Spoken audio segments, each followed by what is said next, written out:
Hello. Hello. All having a good time? I only just got here, so I haven't even, my tent's over there still. So, hello, my name is Matthew Somerville, and I'm talking about buying multiple train tickets and how you can save quite a bit of money. So, if you don't know, I run a website called traintimes.org.uk that takes the data from the official website and displays it with much less gumph. And it has nice URLs like this, and it has nice date handling, and it's all very pretty. And if you need to look up train times in the UK, I recommend you use this and bookmark it. And I've got a whole page of bookmarks in my phone for looking them up. It's got some other bits and pieces on it, like a live map of the London Underground, which shows where all the tube trains are on the London Underground in sort of real time, which somebody said was possibly the coolest use of the internet. And I'm not going to disagree, although it's clearly not. But anyway, I'm not talking about looking at things, I'm talking about the strange vagaries of the train ticketing system. So we're going to go with an example journey, which is a train from Bath Spa to Birmingham New Street. You're going for the day, it's a work trip. You're leaving around 8 o'clock in the morning. There's the URL to look up that journey to find out what time it is. And if you do that, you'll find that you catch the train at 7:59 from Bath Spa, which gets into Bristol at 8:15. And then you have a 10-minute or so wait changeover at Bristol, and you catch the train to Birmingham, which leaves at 8:30, gets into Birmingham at 5 to 10, and calls at Bristol and Cheltenham on the way. This is fascinating, bear with me. If you went to the station and asked for a ticket for that train, on the day, in the morning, you haven't booked in advance or anything, it would cost you £109, which is quite a lot of money, really. Although if you worked paying, it's all right. But even then, you want to save your work money if you can. There's an alternative. So note the time of the train leaving Bristol is at 8:30, and note that the train calls at Bristol and Cheltenham. So let's try this journey a different way. So we buy a ticket from Bath to Bristol, which costs £8.20 for a day return. We buy a ticket from Bristol to Cheltenham, which costs £8.80 as long as you're leaving after 8:29 in the morning. So that's good, because we're leaving at 8:30. And you buy a ticket from Cheltenham to Birmingham, which costs £36.50 for an anytime return. And I don't know if anyone can do the ads quite quickly, but that's only £53.50. And so that's exactly the same trains, exactly the same journey, with exactly the same validity. You don't have to buy the tickets in advance or any different. You just buy 3 train tickets instead of buying 1 train ticket, and it's half the price, which shows you what a stupid system the UK national trains are. So then you can get it even cheaper. If you don't have to go till 8:30, then the Cheltenham to Birmingham ticket becomes an off-peak ticket. Then it's only £40 for the whole journey, although then you can't leave Birmingham between 3:30 and 6:15 because train tickets are stupidly complicated. Here's an example of my colleague Ben buying all those tickets to come and visit me from Bath to Birmingham. They sold in the tickets. They have to sell you whatever tickets you ask for, so you just turn up and say, I'd like a ticket to Bristol, and then a ticket from Bristol to Cheltenham, and then a ticket from Cheltenham to Birmingham, and they'll go, here you are, that's £53 instead of £109. So there are some obvious places where you can always do this. So Cheltenham and Banbury are 2 well-known stations where if you buy tickets to them and then onwards, you can save money. But the train operating companies last year released all their data as open data, which was great, and it meant that someone could potentially take all that data and make a website out of it where you just gave it the from and the to and the time, and it would calculate where to split your tickets for you. So I did that, and it's at split.traintimes.org.uk, and that's the example journey there. You give it the time where you go. You can give it a return time too if you want, optionally, to help it look up maybe what train you're going to come back on as well. It has lots of caveats, and anything it gives you, you should check yourself that it's going to be valid. I don't guarantee its results are right in any way, although I use it whenever I'm travelling.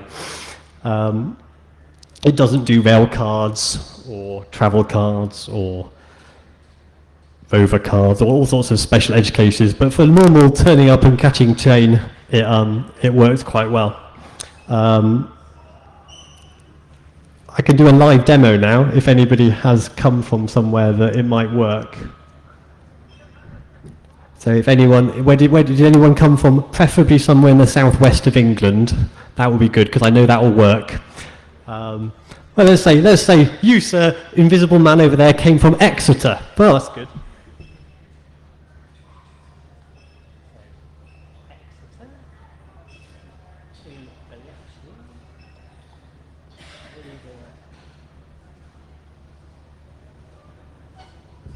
So hopefully, it's a live demo, so you know it's going to go wrong. Oh, there we go. £115 down to 93. That's so it's all the main price is an off-peak anyway. We weren't going early enough for a peak ticket, but even then, if you buy a ticket from Exeter to Bristol, a ticket from Bristol to Cheltenham, and then a ticket from Cheltenham to Bristol, you save 20 quid. And that's basically it. Tell everyone, tell all your friends. Tell all your enemies. Does anyone have any questions?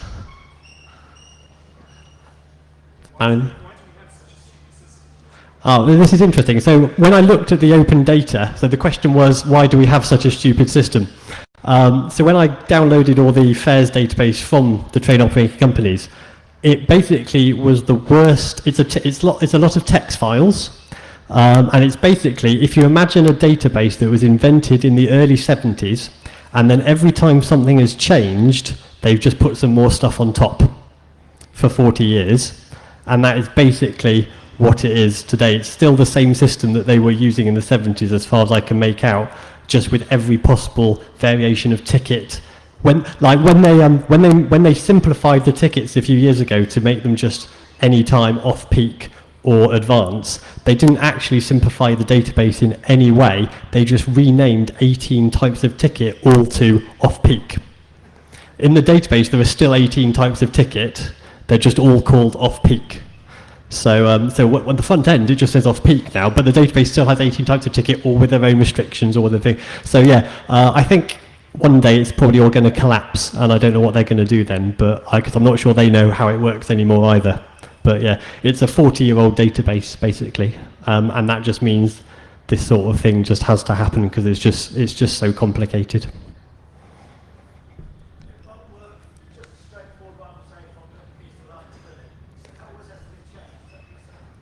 It has to stop somewhere. Yeah, sorry. So the important thing I didn't say, thank you.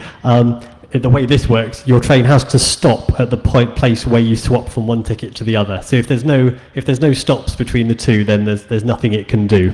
And London is also London is harder to find ones generally from people who've tried this, because London is so complicated itself with all its different stations and stuff, and they have a lot of people coming in and out, so there aren't so many opportunities. They play a lot around with the prices there to keep them like that. But so generally it's longer journeys. I know someone went for a day trip from Manchester to Oxford, and it was £57 instead of £157, and they bought 6 tickets to do that. Hang on, just bring that one up. Any other questions?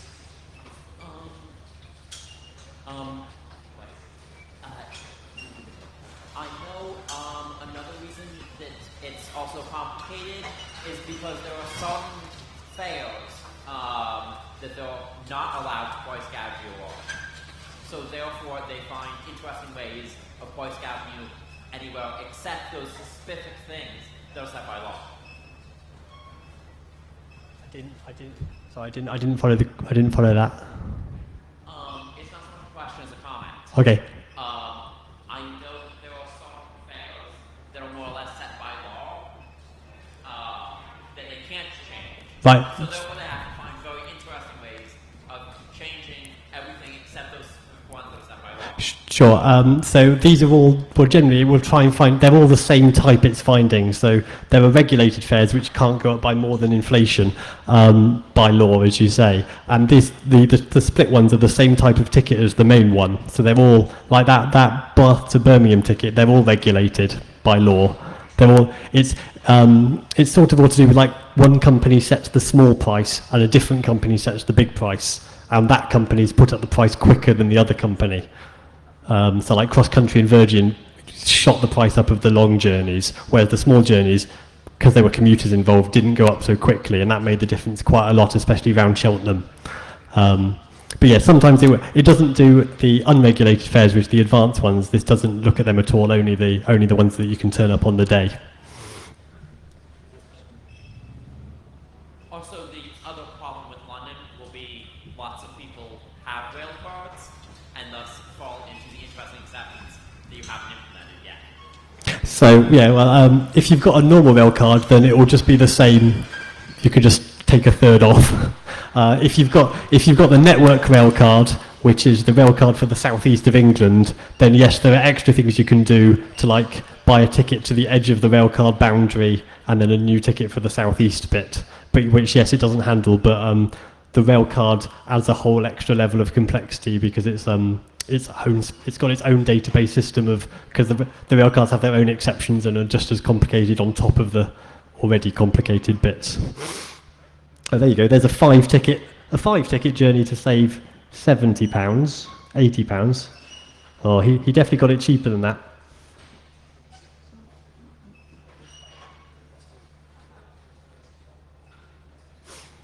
But yeah, so that's it. Thank you very much.